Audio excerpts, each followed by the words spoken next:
नमस्कार दोस्तों, मैं शिल्पा श्रीमल फिर हाजिर हूँ शिल्पा श्रीमल के फ़लसफ़ा में नई पोएम्स, नई कहानियाँ, नई थॉट्स के साथ। दोस्तों, लाइफ में कभी कभार ऐसा होता है कि हम जो चाहते हैं या हम जो सोचते हैं वैसा घटित नहीं होता, बल्कि बिल्कुल उसका ऑपोजिट हो जाता है। और जब ऐसी परिस्थिति आती है तो हम लोग बहुत ज़्यादा शैटर हो जाते हैं। लेकिन जो इंसान विपरीत परिस्थिति के अंदर भी भगवान के अंदर फेथ रखता है और मुस्कुराकर शांति से कोई सल्यूशन निकालने की कोशिश करता है, उसकी लाइफ में बहुत सारे चमत्कार होते हैं। इसी के ऊपर बेस्ड में एक छोटी सी कहानी लेके आई हूँ, होपफुली आपको अच्छी लगे। तो ये कहानी है एक जादूगर की जो बहुत अच्छे अच्छे मैजिक ट्रिक्स करता है। एक बार क्या होता है, राजमहल के अंदर अनाउंसमेंट होता है कि जो भी जादूगर राजा को खुश कर देगा अपने मैजिक ट्रिक से, उसको राजा बहुत सारा इनाम देंगे। तो ये जादूगर भी अपनी किस्मत आजमाने के लिए राजमहल पहुंचता है। वैसे इसको बहुत सारे ट्रिक्स आते हैं, लेकिन वो सोचता है कुछ मैं अलग ट्रिक करूं ताकि राजा बहुत ज़्यादा खुश हो जाए। तो ऐसा करने के चक्कर में वो क्या करता है, राजा का राज मुकुट गायब कर देता है जादू दिखा के। जब राजा का राज मुकुट गायब होता है तो जो दरबारी होते हैं वो बहुत खुश होते हैं और बहुत हंसने लगते हैं जादू का ट्रिक देख के। उनको बहुत हंसी आती है। उनको हंसता देख राजा को गुस्सा आ जाता है, क्योंकि उसको लगता है कि उसका कहीं ना कहीं मजाक उड़ रहा है। तो वो देख करके इन स्पाइट ऑफ, मतलब खुश होने की जगह राजा को बहुत ज़्यादा गुस्सा आ जाता है उस मैजिशियन के ऊपर। तो फाइनली वो अपने सैनिकों को आदेश देता है कि इसको जेल में डाल दिया जाए और 7 दिन बाद इसको फांसी पर लटका दिया जाए। जादूगर ने सोचा होता है कि उसको बहुत सारा अवार्ड मिलेगा, लेकिन बिल्कुल इसका ऑपोजिट होता है और जादूगर को मिलती है पनिशमेंट। जादूगर जब जेल में होता है तो उसकी वाइफ उसको मिलने आती है। जब उसकी वाइफ उसको मिलने आती है तो वो ऑब्जर्व करती है कि जादूगर तो बहुत खुश है, हंस रहा है। तो उसकी वाइफ सोचती है कि इनको क्या हो गया है, 7 दिन बाद इनको फांसी की सज़ा होने वाली है, हम लोग बिल्कुल अकेले रह जाएंगे, हमारे बच्चों का क्या होगा। और इनको हंसी आ रही है। वो जादूगर से पूछती है कि हमारे साथ इतना सब कुछ उल्टा हुआ है और आपको इतनी ज़्यादा हंसी आ रही है।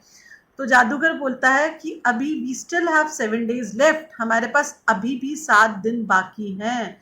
अभी से मैं क्यों 7 दिन बाद जो होने वाला है उसके लिए दुख मनाऊं। तो उसको लगता है कि जो उसकी वाइफ होती है उसको लगता है जादूगर तो हो गया है पागल, इसलिए इसको रियलाइज नहीं हो रहा है कि हमारे ऊपर कितना बड़ा संकट का पहाड़ टूटा है। लेकिन जादूगर को कुछ फर्क नहीं पड़ता। रोज उसकी वाइफ आती है 5-6 दिन तक और वो रोज ऑब्जर्व करती है कि जादूगर बड़ा खुश है। अब फाइनली वो दिन आ जाता है जिस दिन उसको फांसी पर लटकाया जाना होता है। तो राजा उसके पास आता है और राजा देखता है कि जादूगर रो रहा है बहुत जोर जोर से। तो वो जादूगर से पूछता है कि तुम इतने दिन से तो हंस रहे हो, मुस्कुरा रहे हो, आज अचानक से तुम क्यों रो रहे हो। तो जादूगर बोलता है कि बादशाह, मैंने 1 साल से एक ट्रिक सीख रहा हूँ मैं मैजिक की, घोड़े को गायब करने की, घोड़े को हवा में उड़ाने की।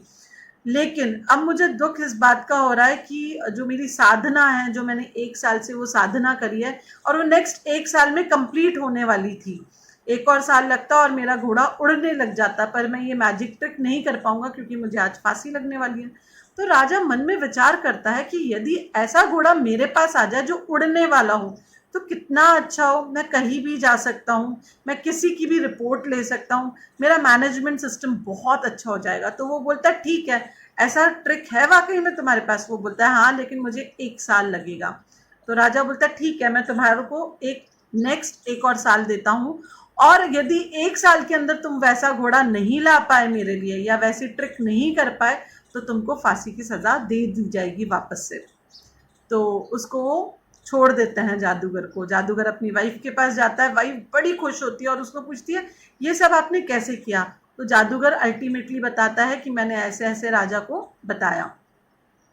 तो वो बोलती है उसकी वाइफ, ऐसी तो कोई ट्रिक आप कर ही नहीं रहे, ऐसी कोई साधना है ही नहीं आपके पास, फिर आपने उनको प्रॉमिस कैसे कर दिया।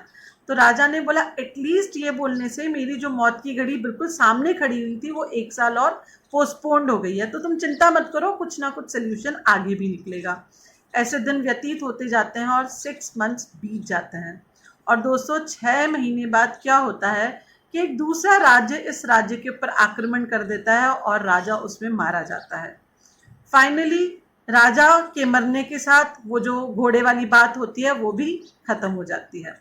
और फाइनली जो जादूगर होता है वो उसको एक जो उसकी डेथ जो उसके ऊपर मंडरा रही होती है वो टल जाती है। तो यही है दोस्तों लाइफ के अंदर, कभी कभार हमको लगता है कि हम बिल्कुल एज में खड़े हुए हैं और आगे कुआ है पीछे खाई है, we don't see any solution, हमको कोई सोल्यूशन नहीं मिलता। लेकिन ऐसी घड़ी के अंदर भी यदि हम धीरज रखते हैं, धैर्य रखते हैं, तो हम पाएंगे कि हमारा जीवन बहुत ईजी हो जाता है। तो हम फिर मिलेंगे ऐसी स्टोरीज के साथ शिल्पा श्रीमल की फिलसफा में। आप मेरे चैनल को लाइक, सब्सक्राइब और शेयर जरूर कीजिएगा ताकि मैं भी मोटिवेट होती रहूं अच्छी अच्छी को पोएम्स, अच्छी अच्छी कहानियां आप लोगों के लिए लाने के लिए। फिर मिलेंगे शिल्पा श्रीमल के फिलसफा में, तब तक के लिए बाय बाय।